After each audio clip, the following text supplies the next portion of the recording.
the day my mother-in-law learned who really owned her house. The first sign of trouble came in the form of a canceled contract, then another and another. By the end of the week, half of my event planning business's clients had mysteriously pulled out, all citing the same vague concerns about reliability and financial stability. I knew exactly who was behind it. "Susan's been busy," I muttered, staring at yet another cancellation email. My assistant Mia looked up from her desk, her expression grim. "Your mother-in-law?" she asked, though we both knew the answer.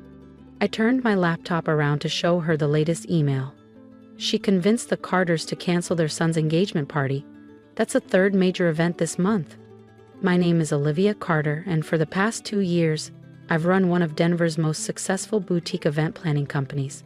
Or at least, I did until my mother-in-law, Susan Caldwell, decided to destroy everything I built. It all started after her son, my husband Ethan, died in a tragic accident 8 months ago. Susan had never approved of me, convinced I had married Ethan for his family's wealth. The fact that I had signed a prenup and built a thriving business on my own meant nothing to her. In her eyes, I was the gold-digging outsider who didn't deserve a place in her family. But sabotaging my business? That was a new low, even for her. "We need to do something," Mia said, her voice tight with anger. "She can't just get away with this." I smiled, thinking about the thick envelope sitting in my desk drawer. "Don't worry, she won't." What Susan didn't know, what no one knew except my lawyer, was that 6 months ago, I purchased her beloved mansion at a private auction. The Caldwell estate, a sprawling Tudor-style home that had been in their family for generations, was secretly mortgaged years ago by Susan's late husband to cover bad investments. When the bank foreclosed and put it up for auction, I had been there, bidding through a shell company. Susan had no idea she was essentially living in my house. Just then, my phone buzzed. Speak of the devil. "Hello, Susan," I answered, keeping my voice neutral. "Olivia, dear," she purred, her voice dripping with false sweetness. "I just heard the most disturbing news about your little business. Clients dropping like flies? How unfortunate." I could practically hear the smirk in her voice. "Yes, it is rather unfortunate," I replied calmly. "I don't suppose you'd know anything about that?" She let out a sharp, humorless laugh. "Oh, please, don't blame me for your incompetence. I simply shared my concerns with a few friends. If they chose to take their business elsewhere, well, that's hardly my fault." "Of course not," I said, gripping the pen in my hand a little tighter, "though I do have to wonder why you're so invested in seeing me fail." "Invested?" she scoffed. "Don't flatter yourself. I just think it's time you accepted reality. Without Ethan's name, without his family's influence, you're nothing. You should have taken the money I offered and left town after the funeral." Oh yes, her so-called generous offer. A check for $300,000 if I agreed to leave Denver and never come back. I had torn it up in front of her. "I'm not going anywhere, Susan," I said firmly. "This is my home, my business, my life." "We'll see about that," she snapped before hanging up. I set my phone down, my hands shaking slightly from anger. Mia watched me carefully. "What are you going to do?" she asked. I reached for my desk drawer and pulled out the envelope. "I'm going to remind Susan that actions have consequences." Inside the envelope was a notice of eviction, prepared by my lawyer and ready to be served.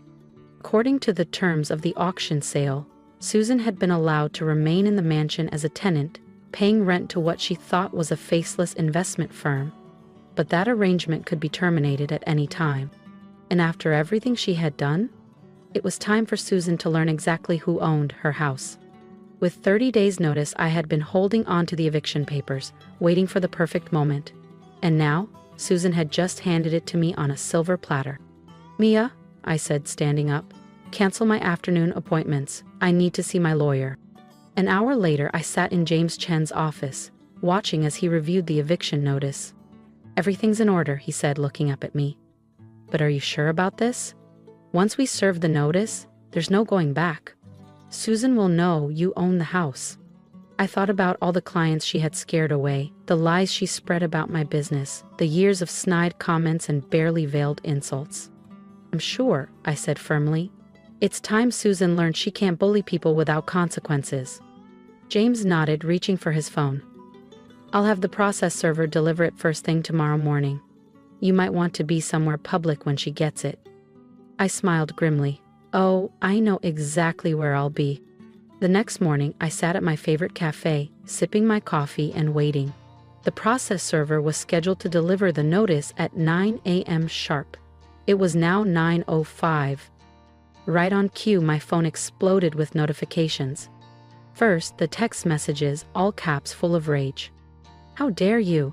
This is impossible, you sneaky little witch. Then, the phone calls, which I let go to voicemail. Finally, an email arrived. You think you're clever, don't you? Buying my family's home through some shell company? This is a new low, even for you. But if you think I'm going to let you get away with this, you're sadly mistaken. I have friends in high places, connections you couldn't even imagine. By the time I'm done with you, you won't be able to plan a child's birthday party in this town. I calmly forwarded the email to James, adding it to our growing file of Susan's threats and interference. Then I picked up my phone and dialed a number I had been saving for just this moment. Hello, Richard. It's Olivia Carter. Remember that exclusive interview you wanted about Susan Caldwell's financial scandal? Richard Chen, no relation to my lawyer, was an investigative reporter who had been trying to expose the Caldwell family's hidden financial troubles. Until now, I had declined to comment, out of respect for Ethan's memory. But Susan had forced my hand. I think I'm ready to talk, I said into the phone. I told him everything about the mortgages, the debts, the auction, and how Susan had systematically tried to destroy my business since Ethan's death. Richard was silent for a moment. This is going to be explosive, he said finally. Are you sure you're ready for the fallout? I thought about all the clients Susan had scared away, the events we had lost, the employees I might have to lay off if things didn't turn around. I'm sure, I replied. It's time for the truth to come out. Just as I hung up, my phone buzzed with another text from Susan. Meet me at the house. Now, we need to talk. I smiled, gathering my things. It was time for the next phase of my plan. The Caldwell estate loomed before me, its grand Tudor architecture a testament to old money and even older pride. Susan stood on the front steps, waiting. Her perfectly coiffed blonde hair and designer suit were immaculate, as if she was about to attend a charity gala instead of confronting the woman who now owned her home. Her blue eyes burned with fury as I approached. How dare you, she hissed. This house has been in the Caldwell family for generations. I met her gaze, unshaken. And now it's mine, I replied calmly, legally purchased at auction after your husband mortgaged it to cover his gambling debts. She flinched at the mention of her late husband's reckless financial decisions. You had no right, she spat. I had every right, I said, my voice unwavering, just like you had the right to spread lies about my business, to manipulate my clients, to try and destroy everything I built from the ground up. Susan's lips pressed into a thin line. The difference is, I continued, stepping forward, what I did was legal. I let that sink in for a moment before delivering the final blow. What you did? I tilted my head slightly. That's called tortious interference. Her face paled. She knew exactly what that meant. And for the first time since I had met Susan Caldwell, she had nothing to say. Interference and its grounds for a lawsuit. Susan's face paled slightly, but she rallied quickly. You can't prove anything. I pulled out my phone, pressing play on a recording. I simply shared my concerns with a few friends. If they chose to take their business elsewhere, well, that's hardly my fault. I stopped the playback and met her gaze. I have more, I said. Every email, every phone call, every canceled contract, my lawyer has it all. Susan's posture stiffened. What do you want? She demanded, her voice shaking slightly. I want you to stop interfering with my business. I want you to call every client you scared away and tell them you lied. And I want you to remember something, Susan. Ethan believed in me. He supported my dreams. He would be ashamed of what you've done. She stared at me, her perfectly manicured nails digging into her palms. For a moment, something flickered across her face, not just anger, but fear. You're bluffing, she said finally, but her voice lacked its usual confidence. You wouldn't dare go public with any of this. It would destroy the Caldwell family name. The name you spent years telling me I wasn't worthy of? I asked, raising an eyebrow. The name you think gives you the right to destroy other people's lives? That name? I pulled out my phone again, scrolling to my recent call log. I just got off the phone with Richard Chen from the Denver Post, I said, holding up the screen for her to see. He's very interested in writing about how the great Susan Caldwell has been systematically harassing her dead son's wife. The color drained from her face. You wouldn't. Try me, I said quietly. You spent months trying to destroy everything I've built. Did you really think I wouldn't fight back? Susan sank onto the mansion's front steps, suddenly looking older than her 63 years. You don't understand, she whispered. This house, it's all I have left. For a moment I felt a flicker of sympathy. Then, I remembered everything. The cruel rumors, the manipulation, the way she had tried to break me. Not just me, but anyone who dared to stand up to her. No, Susan, you don't understand. I folded my arms. I didn't buy this house to hurt you. I bought it because I knew someday you'd go too far, and I needed leverage to make you stop. She looked up at me, eyes narrowing. What are you saying? I'm saying we can make a deal. Susan's breath hitched slightly, but she forced a neutral expression. You can stay in the house, I continued, as my tenant, under certain conditions. She stared at me warily. What conditions? I sat down beside her, careful to keep my distance. First, you call every client you scared away and tell them you lied, that my business is perfectly stable and successful. Second, you stop spreading rumors about me. No more phone calls, no more concerned conversations with your friends. And if you refuse, I shrugged, then the eviction stands and Richard Chen gets his story. Susan was silent for a long time. She stared out at the carefully manicured gardens she had obsessively maintained for years. Finally, she spoke. Ethan always said you were stronger than I gave you credit for. The mention of my late husband's name sent a familiar pain through my chest. Ethan saw me for who I really was, I said quietly. You never bothered to try. She turned to look at me, really look at me, perhaps for the first time. Why did you stay? She asked. After he died, when I offered you the money. Why didn't you just take it and go? I exhaled, steady and sure. Because this is my home, I said simply. I built something here, something real, and because running away would have meant letting you win. For a fleeting moment, a ghost of a smile crossed her face. You sound like him when you talk like that, so stubborn. I smirked. He learned it from someone, I replied, thinking of all the times Ethan had told me stories about his mother's legendary determination. Susan stood up, brushing invisible dust from her designer skirt. I'll need time to make those calls. These people aren't going to be happy about being manipulated. You have until the end of the week, I said firmly. And I want to be copied on every email, included in every call. Susan nodded stiffly. And the house, I continued. Like I said, you can stay. But from now on, you pay rent to me, not to some faceless investment firm. I stepped closer, holding her gaze. And Susan, if you ever try to hurt my business again, you'll be out of here so fast your head will spin. The next few weeks were interesting, to say the least. True to her word, Susan made the calls. Some clients came back immediately apologetic and embarrassed at having been misled. Others took more convincing. But slowly, steadily, my business began to recover. More surprising than that, though, was the subtle shift in Susan's behavior. The snide comments stopped.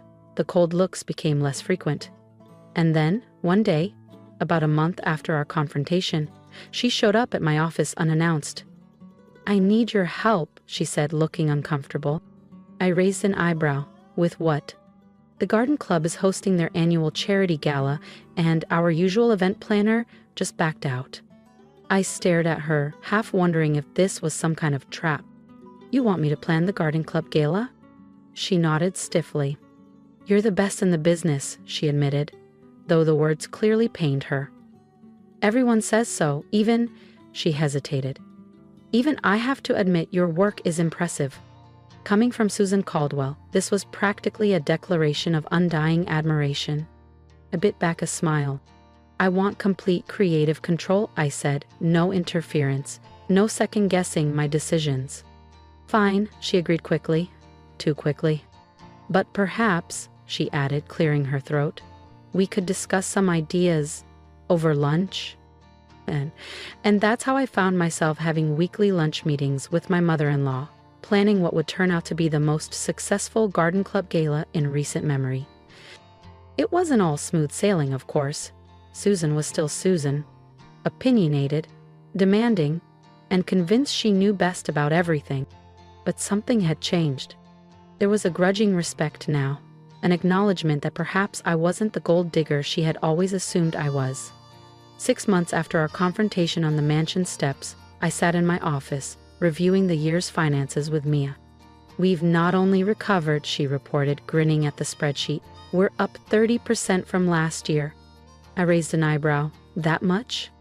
The garden club gala opened up a whole new market for us, she explained. I nodded, thinking about how much things had changed. Susan's connections aren't so bad, I admitted, when they're working for us instead of against us. Mia hesitated. Speaking of Susan, she reached into her desk and handed me an envelope. She left this for you this morning. I opened it. Inside was a key and a note. Olivia, the east wing of the mansion has been empty since Arthur died. It seems foolish to waste the space when you're paying ridiculous rent for that tiny office downtown. Consider this a business proposition. You can run your company from here, and I'll finally have someone to share this ridiculous house with. Susan. I stared at the note, thinking about all the times Susan had told me I didn't belong in the Caldwell family home. And now she was inviting me in. The next day, I went to the mansion to inspect the east wing. Susan was waiting. She tried to appear casual, but I could tell she was nervous. The light is good for an office, she said, leading me through the rooms, and there's plenty of space for your team. She was right. The space was perfect. High ceilings, large windows, a separate entrance for clients, but more importantly, it felt right. This was where Ethan had grown up, where we had our wedding reception, where we had planned to build our future, before fate had other ideas. Susan hesitated, then turned to me. There's one condition, she said suddenly, stopping in the doorway. This could be my new office. I tensed, waiting for the other shoe to drop. Sunday dinners, Susan continued. If you're going to be working here, we should at least have dinner once a week, to discuss business, if nothing else.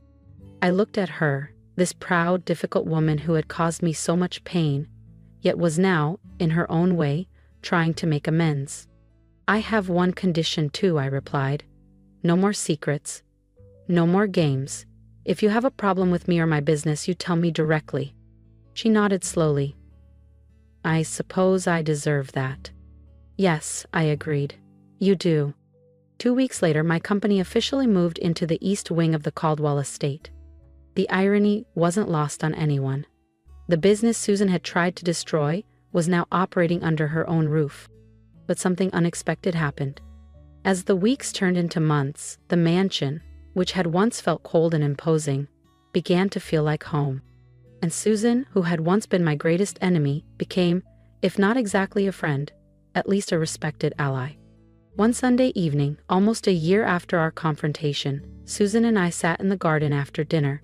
The sun was setting, casting long shadows across the lawn where Ethan and I had once planned to raise our children. "You would have loved this, you know," Susan said quietly. "Seeing you make this place your own, watching your business grow." I felt tears prick at my eyes. "I think he'd be happy to see us getting along too." She hesitated for a moment, then reached over and squeezed my hand, the first time she had ever initiated physical contact. "I was wrong about you, Olivia," she admitted. "I see that now." I managed a small smile. Better late than never. Later that night, as I walked through the mansion's halls, I thought about how life takes unexpected turns.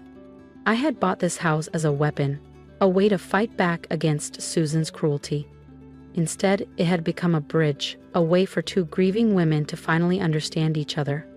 The next morning, I arrived at my office in the East Wing to find a small package on my desk. Inside was my grandmother's antique brooch, the one Susan had always claimed was a cheap copy of a Caldwell family heirloom. Tucked inside was a note. "Welcome to the family, finally." I pinned the brooch to my jacket, smiling at how things had changed. Susan had tried to destroy my business, but in doing so, she had forced us both to face some uncomfortable truths. Sometimes, the greatest victories come not from defeating your enemies, but from turning them into allies. And sometimes, just sometimes, the house you buy for revenge becomes the home you never knew you needed. Life has a way of throwing unexpected challenges our way, but I've learned that sometimes the biggest battles aren't won by fighting fire with fire. They're won by turning the page and rewriting the story in a way no one saw coming. When I first bought this house, I saw it as a weapon, a way to strike back at the woman who had tried to ruin me. I never imagined it would become a place of healing, growth, and second chances. Now, as I sit in an office I never thought I'd call my own, in a house where I was once unwelcome, I realized something. Revenge isn't the victory, transformation is. What do you think? Would you have done the same in my situation? Would you have fought back or walked away? I want to hear from you. Tell me in the comments, how do you handle people who try to tear you down? What would you have told me when Susan was doing everything she could to destroy my business? And now, seeing how it all played out, what advice would you give me moving forward? Most importantly, I want you to take something from my story and apply it to your own life. Maybe you've been wronged, betrayed, underestimated. Maybe someone has tried to take away what you've worked for. But I want you to remember this. You are stronger than they think. You don't have to destroy your enemies to win. You just have to rise above them. And sometimes, if you're willing to see the bigger picture, your greatest obstacles might just become the stepping stones that lead you to something greater. So tell me, what's your next step?